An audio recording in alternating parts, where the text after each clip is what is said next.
I can be holding two completely different thoughts in my brain and absolutely believing both of them at the same time.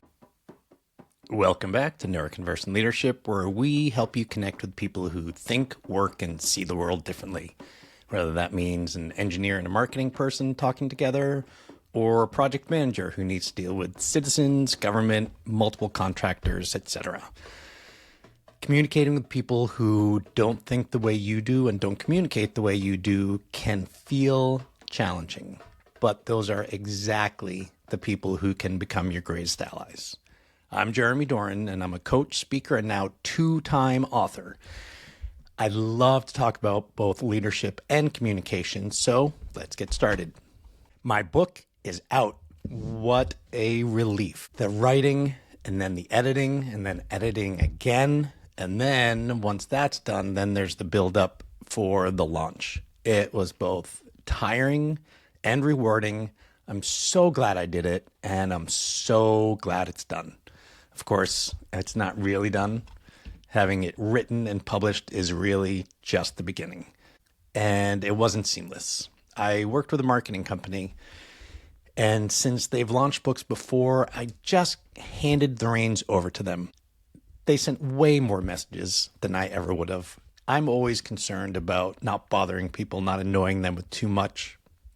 Their concern was making sure nobody forgot about my book launch. A number of people opted out of the messages and a few complained, and all of that made me feel kind of icky. I don't like doing that. Ultimately, it worked well.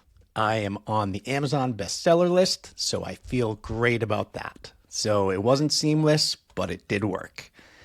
But two lessons that I learned is when something's that important to me, like this book launch was, you need to stay more involved. There is a difference between delegating, which is letting other people take care of things, use their expertise, etc. And it's great when you can do that.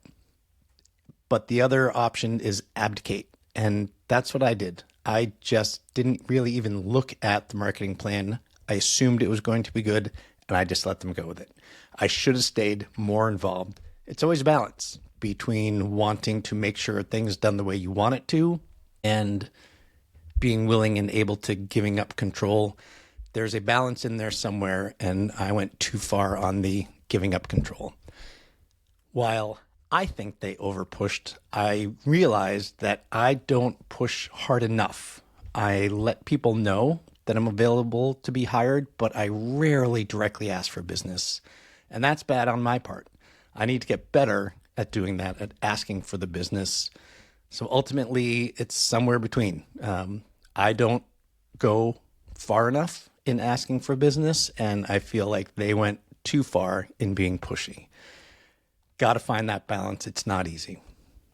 Now that it's out, I am very nervous because is it any good? That's what I have to ask myself. I'm like, I'm putting this thing out there. It has my name on it. Is it any good? Are people going to read it and say, yeah, I want to hire that guy? Or are they going to say, not so much? Because I don't have a PhD in communication or anything like that. So who am I to write a book on this topic? I'm only interested in the topic because communication's always been such a challenge for me, and that doesn't really give me expertise. In a way it does because I've learned a lot of lessons, but it just doesn't seem like I have any sort of formal right to be sharing my thoughts and my ideas. And I wonder if they're any good. And even if they are, if the ideas are good, how good is my writing? I went to school for engineering, not writing. The only reason I like to write is probably because I like to read so much. So putting it out there is stressful in a number of ways. What are people going to think of my writing or my ideas? Is it going to be worth it?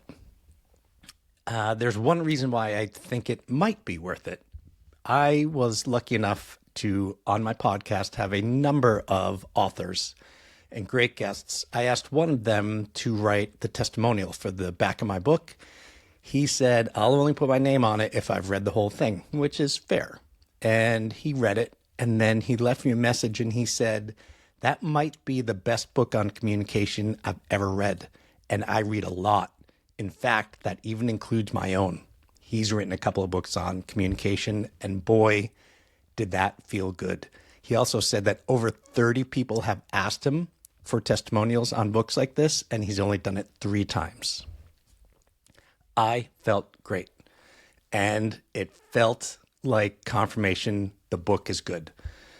But then, of course, there's part of my brain that's like, he's such a nice person. Maybe he's just being nice. And I'm wondering, have you ever felt that way? Have you ever felt imposter syndrome?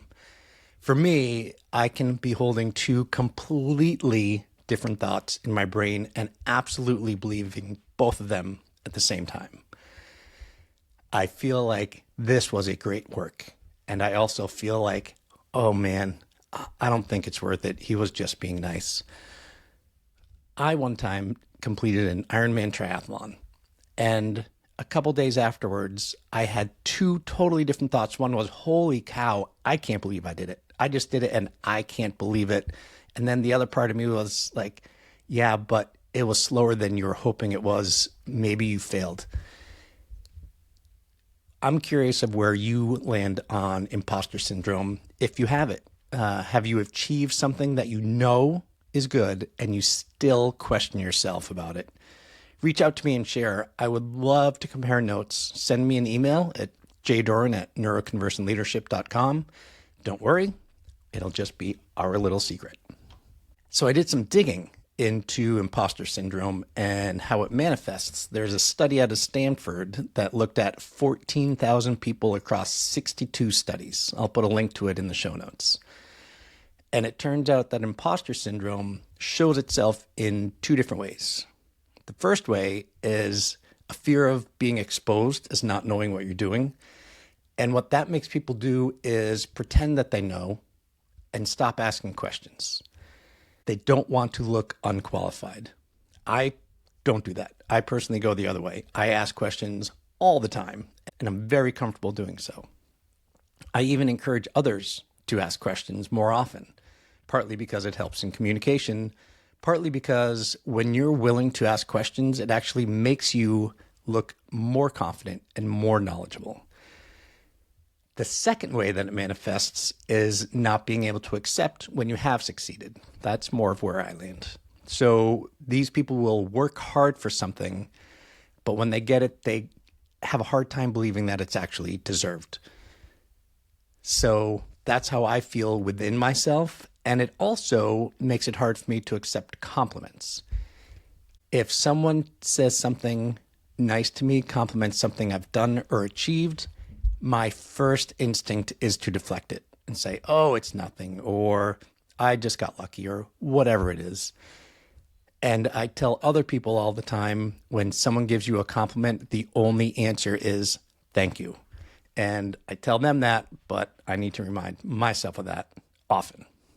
So the 2 lessons from the imposter syndrome topic: 1, don't be afraid to ask questions. And 2, when someone gives you a compliment, say thank you and try to believe them. I often tell people, if they aren't sure something was a compliment or an insult, I'm like, oh, it's a compliment. Just assume it's a compliment, because that makes your life better. It doesn't matter if they meant it as a compliment or an insult. Assume it's a compliment. Make your life better. So what's next? I'm still working on the audiobook, and my guess is that'll be out in about a month. It is July 30th as we speak. The next thing that I'm really working on is getting the books into the hands of people who can make decisions, whether that's about a speaking gig at an event or a workshop or coaching a team at their company. So if you know someone like that, drop me a line and I would be happy to send them a book. That way they can get to know me a little bit and decide if it's worth having a conversation.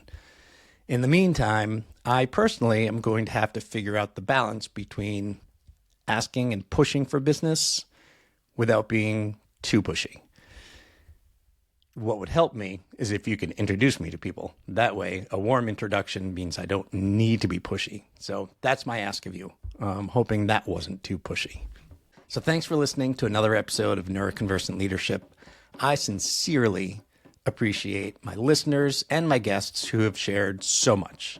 If you have ideas for future guests or topics, I'd love to hear them. I want to make sure this is as useful for everyone as possible. So thanks again. Until next week, go make some connections with people who think, work, and see the world differently.